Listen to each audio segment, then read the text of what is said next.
Hi, this is Eric Anderson. I'm here with Kyle Whitefeather. We're watching the final table of the Venue Champ Tournament. Every session, the top player from each of the 30 local venues in the MSPT Free Roll are invited to play for their chance to win a $250 MSPT qualifier seat.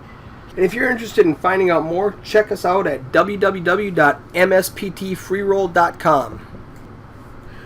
We are right now in week 4 of a 10-week session, and the players that qualify at the end of the session, the top 30% from each venue advance to the regional tournament. We'll get about 60-70 players at the regional tournament, and the top 10% will advance to the state tournament. Now this session, we're playing at the Northern Lights. We're playing the $5,000 guaranteed tournament. That's a bounty tournament. So every player you take out, you'll get $10 on the spot. We're gonna have at least 50 players in that tournament. $120 buy-in. $100 goes to the prize pool. $10 goes to the bounty, and $10 goes to the house. 50 of these players are gonna win their way in. And if you want to play, just be at the Northern Lights on June 21st at noon, and anybody can jump into this. Now, getting back to the action at hand, we've got Shyla with pocket sixes raising to 600 in the seat 6. That's a whole lot of sixes. Folds around to Jeff Willis in the 2 seat with a king-queen suited, who immediately gives up. He's on the button and he tries to check. Shyla bets, and he gives it up. Now, these two play about 3 or 4 nights a week with each other, so he knows he's behind. He knows she's never bluffing. I've got the microphone shut off right now, so we can't hear what they're saying. But I think Keith just made a joke about it, and Shyla thought it was very funny. And she picks up the pot. Now, for those of you who have never seen this action before, we're watching an RFID table. RFID is radio frequency identification. The cards have a chip in them, and the table has antennas in it. Under every number is an antenna that reads what the card is and transmits it over to a computer. You can see me in the background.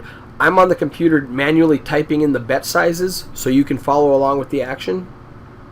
I can't see the cards while I'm doing this, but it superimposes it on the computer so you can watch it at home, and makes the game way more interesting.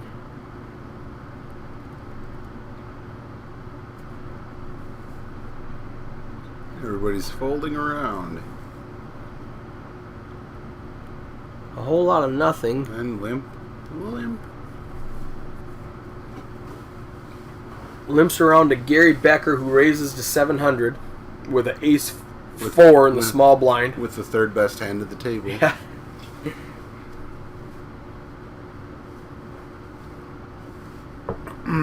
Gets one caller from Joel. They haven't told me what happens yet. Joel actually raises to 1.4K, and everybody folds around. See, I'm sitting in the background waiting for the dealer to tell me what the action is, and he didn't tell me at that point, so it was a little bit delayed. But we got a junk flop, and it goes check, check. Joel hits his jack and wakes up, giving him the dominant hand. And Gary gets away from it, which was pretty easy. Well, you have a double gut shot there, basically. I mean, the same outs. Yeah.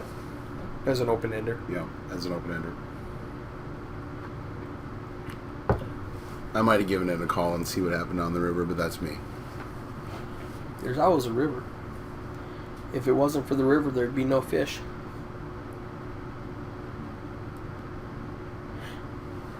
We've got Joe Knops from Foston dealing for us. This is a free bar tournament, so we don't have paid dealers or paid tournament directors or anything else. They come in, play for free, win a prize, and he volunteered to deal for us because his wife was actually bar champ in 3 locations, both venues in Foston and in Langby. She bar champed all 3 of those venues, but she got knocked out short of the final table today, and he volunteered to deal for us. And speaking of the tournament directors, you also they play a separate tournament as well, correct? Yeah, we what you play for is called a tech. It's a tournament entry certificate, which will get you into the state tournament, and you can win a tech by being the top 10% in a regional tournament, or we have special tournaments. A heads-up tournament we had before, a 6 max tournament we had at the same time this was running. We also offered a 6 max tournament that Shyla's son Mike Lindell actually won. He's in the background there finishing up that tournament. I think they're down to like one table back there. And then we have a tournament director tournament where the winner gets a tech. We have a multi-venue tournament. If you qualify for more than one venue, you can win a tech. And then we have the venue champ tournament that we're playing right now, where you can win a tech. Actually, second place will win a tournament entry certificate into the Walker tournament on June 21st. First place will win a $250 qualifier seat. Now there's a big hand going on right now. We got Pocket Kings against Ace 10. Kevin called awfully quickly pre-flop with a 3-bet from Gary.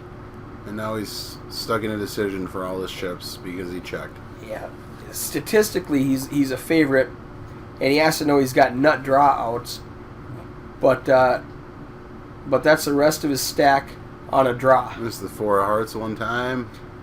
Yeah, he's got the straight flush out, the nut flush outs, the straight outs, and overcard.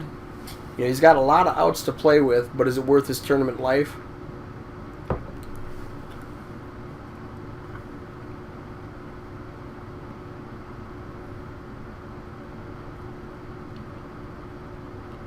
And they're on break right now. Everybody else left. You can see in the back right corner the tournament clock is red. That means they're on break, and he decides it is worth his tournament life. Gary shows him the bad news. He flips up his draw. And Joe rails it. No waiting. And there it is. And Keith's in the background mad that he folded his 2 hearts because he would have, if we were playing What If, Keith would have won. And we're on break now. All right, we're back from break, and here are your chip counts with Joel Aker up at top with 16.7 thousand and Jeff Willis down at the bottom with 3.1 thousand. And now I've got the microphone turned on, so we're going to hear them in the background. Joe had to leave. I moved Damien over from the 1 seed. He's a really good dealer, so I moved him from the 1 seed to the dealer position. I commend Damien a lot because this is a difficult thing to do. To be the dealer, keep track of the chips, and try to play and concentrate on your game at the same time is really difficult, and I commend him. Do you commend him? I commend him. Okay, all right. So as long as that's clear. It's like a whole bunch of garbage. Nothing really too solid that I don't think anybody's going to raise with here. Everybody's probably just going to limp. So you can see with the new dealer, he's I got to train him on telling me what the action is so I can type it in. And Shyla says 6. Jeff makes a 6 joke because 6 and 6 sounds the same. That might have been Joel and not Keith.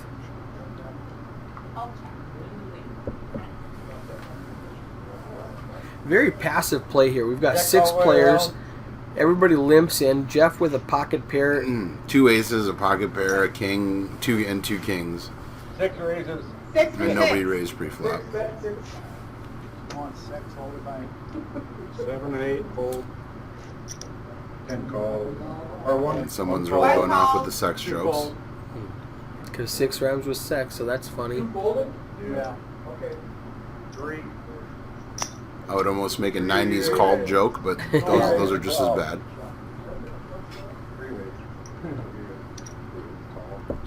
6 calls.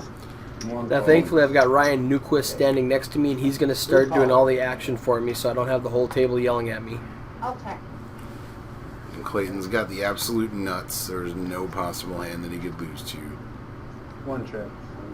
5.3K in the pot. Three is all. He's got three's all 3.4 left, and he ships it in. 6 fold, then 1 fold.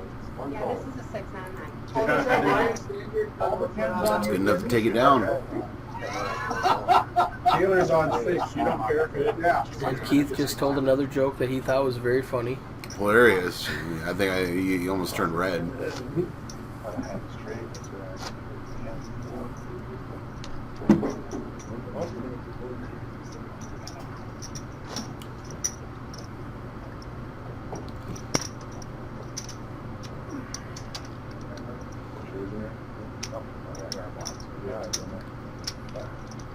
Right now the blinds are 100, 200 with a 50 ante.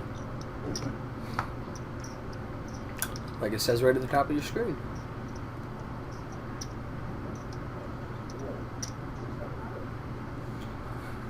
And we have an ace king, a couple of deuces, jack 8 suited. Now you can see Lyser's under the gun. Folds, Shanar. I think it might be Shinar. Shanar? I call him Paul. See, he's under the gun plus 1. And he shipped it to 1.6K, 8 times the big blind. It's a little bit of an overbet. Well, there's 800 in the pot, and he bet twice as what was in the pot, which, like he said, was an overbet. I'm surprised the fives got away from it, though. Even the 10-9 in the with money committed, with 100 in there, even though it's not much. Someone like me who likes to defend their blinds with hands like that because they think that they know what other people have. There's no ace or king on that flop. It's going to be pretty easy to take away from him.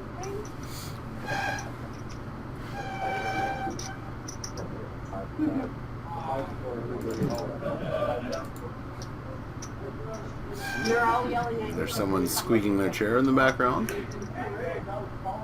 Yeah, I think what's going on is somebody's cleaning up the bartender up at the top is cleaning up the unused tournament tables. Because this is Saturday night at the American Legion. We have a 7 o'clock tournament going to start here in the next hour. So they're getting ready for that. 10 calls, 1 folds, 2 folds, 3 folds. Now it's a lot smoother because I've got Ryan up there telling me what's going on instead of the whole table yelling at me. 8 calls, 9 checks.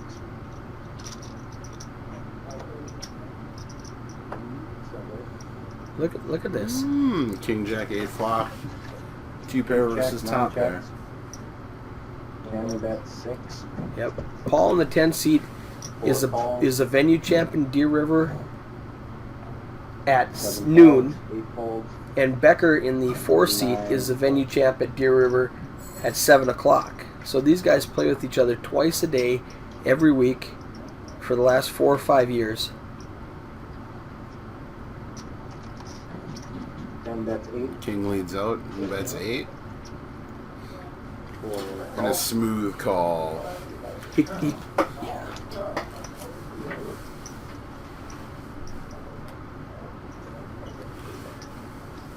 He fires another 8. 4 goes all in. that's a good blocker bet by Paul. Into a 5,000 pot, he bets 800. Any hand that doesn't have a jack Yeah. or... I mean, basically you're looking just to get called by an 8 or a pocket pair. If anybody goes all in over the top with a bet like that, you're pretty sure that they have you. I think he wants to They make have sure you beat. Gary doesn't fire a bigger bet with a king. That is well too. Yeah, no hand. The only hand that's ever going to raise you is a jack. Right. So that's a good blocker bet by Paul. If you look at statistics over the last 4 or 5 years that we've been playing bar poker in northern Minnesota, he is one of the consistently best players at the state tournament where the money gets paid out. I think he's second highest in earnings over the last 5 years. Huh? Yeah. What was Wednesday? Nice little king 10 suited over there. Otherwise, everything is looking pretty abysmal. It's a lot easier to play when we can see their cards. Oh yeah. 7 fold, 8 fold. Pretty much. Pretty much. The monster 7 deuce in the big blind. Now, did Gary just call 200 with king 10 suited? I think he did. And then only the blind stayed with him. Check, check. And it goes check, check. He's got position on two good players. Kevin's a good player. Paul's a good player. They both check to him.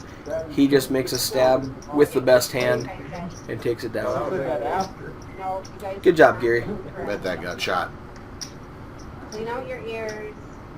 Here it goes there. He was just banking on the backdoor flush coming. Or the backdoor straight there, or the gut shot straight right there with the queen. He really kept his composure, actually losing with his kings. The last hand before the break to Kevin. Oh, what? That's a tough thing to do. He lost half his stab. Once you lose a big hand in a lot of tournaments and you lose a good percentage of your chips, it's hard to maintain yourself and not want to just ship all in on any pair or anything that you catch just to try to get back up to that point because... Well, he's still sitting at 5,000, which is like 25 big blinds, so he's in good shape. But when you go from 12 to 5, it feels like you're short stacked. Yep. No, Actions on 2 and fold. Looks like Clayton's got a nice king-queen suited, and he just calls. 5 fold, 6 fold, 7 fold, 8 fold. I think the king-queen is a definite raise there in my book. He's early position under the gun +1. That's what the +1 means next to his stack size. There's small blind, big blind, under the gun +1, +2, +3, +4, hijack, cutoff, dealer. And now he can't even bet his king because everybody else checked. If he would have raised pre-flop, he either would have took it all down.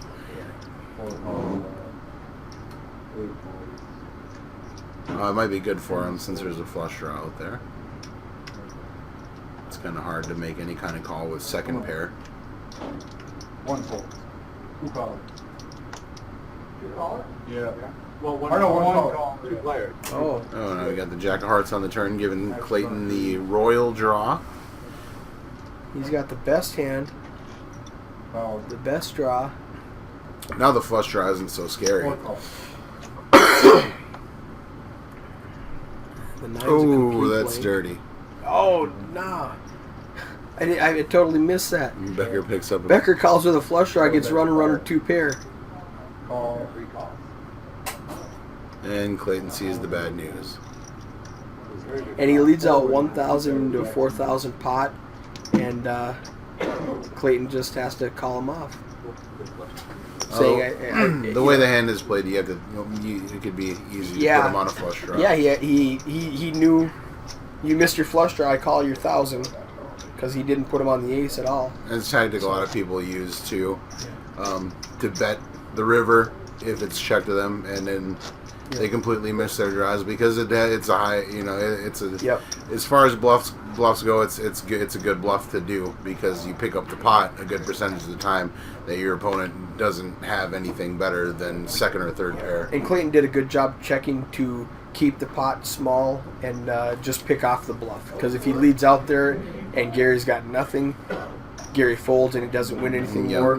If he checks there and Gary checks, he wins with his kings. Yep. If he checks and Gary bets, he can pick off a bluff. So I like his check there. It's a good spot And to Joel check wakes there. up with 2 aces. 5, 3, and 16. Raises to 16. 7 times. 6 No, folds. 8 times the 7 big blind folds, again. 9 folds, 10 folds. We like these old 8x bets here at Under the Gun +2. Early position.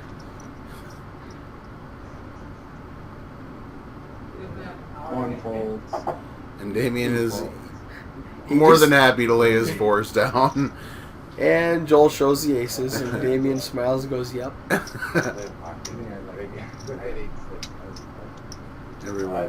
And Jeffrey tells him I had 8-6. Jeffrey tells everyone that he has I 8-6. had 8-6. Which If is- an 8-8-8 came out, I would have had quads. Completely irrelevant, but Blinds are up.